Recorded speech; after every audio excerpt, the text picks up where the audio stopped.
گناہ اور تہمت کسے کہتے ہیں اور گناہ کا انسان پر کیا اثر پڑتا ہے؟ سبیل قرآن کے تمام ناظرین کو ایک مرتبہ پھر سے خوش آمدید عرض کرتے ہیں۔ آج ہم سورہ نساء کی 3 آیتوں کی تفسیر کے ساتھ آپ کے سامنے حاضر ہوئے ہیں، تو چلیے چلتے ہیں آج کی آیت کی تفسیر کو جاننے کے لیے اس کی تلاوت کو سنتے ہیں۔ كتاب أنزلناه إليك مبارك ليدبروا آياته بسم الله الرحمن الرحيم سبيلا ومن يعمل سوءا أو يظلم نفسه ثم يستغفر الله يجد الله غفورا رحيما۔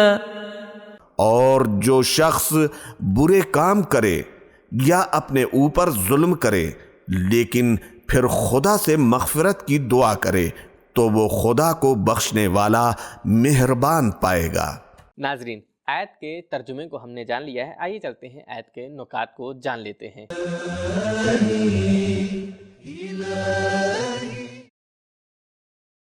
پچھلی آیت میں خیانت کار شخص کو خبردار کیا گیا ہے اور اس آیت میں اس کے لیے توبہ کی راہ کھلی ہونے کی بشارت دی گئی ہے۔ لغت میں سو کے ایک معنی دوسروں کو نقصان پہنچانا بھی ہے، تو اس لحاظ سے آیت میں دوسروں پر اور اپنے اوپر ظلم کی بات ہو رہی ہے۔ بعض نے سو سے مراد گناہ صغیرہ لیا ہے اور نفس پر ظلم سے مراد گناہ کبیرہ لیا ہے۔ تفسیر راہنما۔ یہ تھا آیت کا ترجمہ اور اس کے اہم نکات۔ آئیے چلتے ہیں آیت کے اہم پیغامات کو جاننے کی کوشش کرتے ہیں۔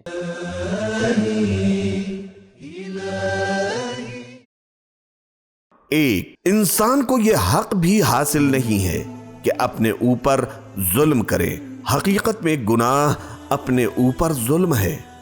2. خطا کاروں کے لیے واپسی کا راستہ کھلا ہوا ہے۔ 3. بندے کے حقیقی استغفار اور خالق کی مغفرت کے درمیان کوئی فاصلہ نہیں۔ 4. حقیقی توبہ اس قدر شیریں ہے کہ ہر توبہ کرنے والا انسان اپنے اندر رحمت الہی کا احساس کرتا ہے۔ 5. خدا تعالیٰ صرف برائیوں کو ہی معاف نہیں کرتا بلکہ بہت مہربان بھی ہے۔ تو یہ تھی آیت نمبر 110 کی تفسیر۔ آئیے چلتے ہیں آیت نمبر 111 کی تفسیر کو جاننے کے لیے اس کی تلاوت اور ترجمے کو سنتے ہیں۔ ومن يكسب إثما فإنما يكسبه على نفسه وكان الله عليما حكيما۔ اور جو شخص کسی گناہ کا مبتلا ہوتا ہے تو حقیقت میں وہ اپنے آپ ہی کو نقصان پہنچاتا ہے، اور اللہ تعالیٰ صاحب علم و حکمت ہے۔ تو یہ تھا آیت کا ترجمہ۔ آئیے چلتے ہیں آیت کے اہم پوائنٹس پر گفتگو کرتے ہیں۔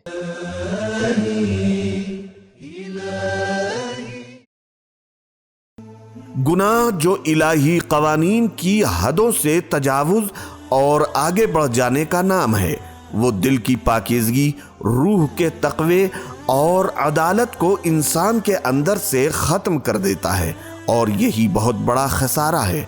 کائنات کے مظالم میں خدائی قوانین ایسے ہیں کہ لوگوں پر ڈھائے گئے مظالم کا نتیجہ جلد یا تاخیر کے ساتھ خود ہمیں ہی بھگتنا پڑتا ہے۔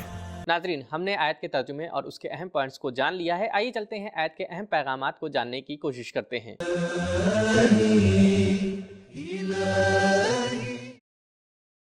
1.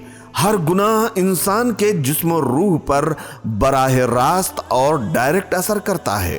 2.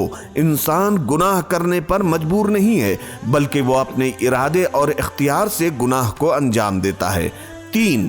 گناہگار کی طرف اس کے گناہ کے برے اثرات اور نتیجے پہنچنے میں کوئی غلطی نہیں ہوتی، اور یہ کام حکمت پر مبنی ہے۔ 4. حکیمانہ کام کے لیے علم و آگاہی کا ہونا ضروری ہے۔ تو یہ تھی آج کی ایپیسوڈ کی 2 آیتوں کی تفسیر۔ آئیے چلتے ہیں آج کی آخری آیت کی تفسیر کو جاننے کے لیے اس کے تلاوت اور ترجمے کو سنتے ہیں۔ ومن يكسب خطيئة أو إثما ثم يرم به بريئا فقد احتمل بهتانا وإثما مبينا. اگر کوئی شخص خطا یا گناہ کرتا ہے پھر اسے کسی بے گناہ کی طرف منسوب کر دیتا ہے تو یقیناً وہ تہمت اور آشکار گناہ کا بوجھ اپنے اوپر اٹھاتا ہے. ہم نے آیت کریمہ کے ترجمے کو جان لیا ہے. آئیے چلتے ہیں آیت کے اہم پوائنٹس پر گفتگو کرتے ہیں.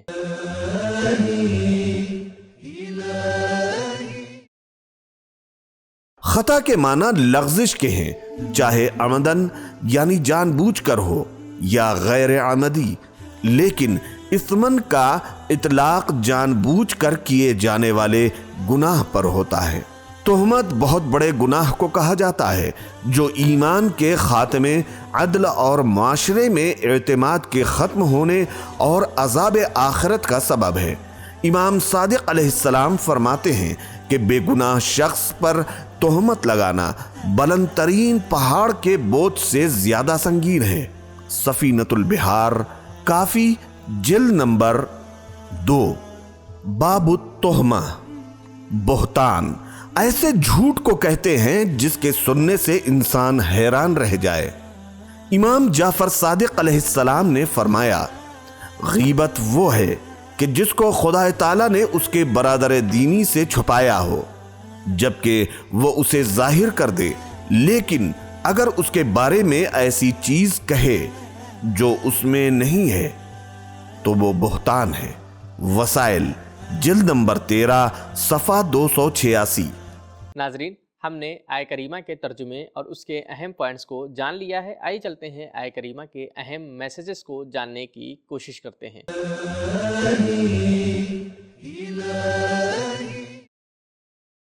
1. تہمت در حقیقت لوگوں کی عزت و آبرو پر تیر چلانے کا نام ہے. 2. بے گناہ پر تہمت لگانا چاہے وہ کسی قوم و مذہب سے ہو اور وہ کسی بھی سن و سال کا ہو اور کسی بھی حالت میں ہو، حرام ہے. 3. تہمت لگانے والا گناہ کا بہت بڑا بوجھ اپنے اوپر اٹھاتا ہے.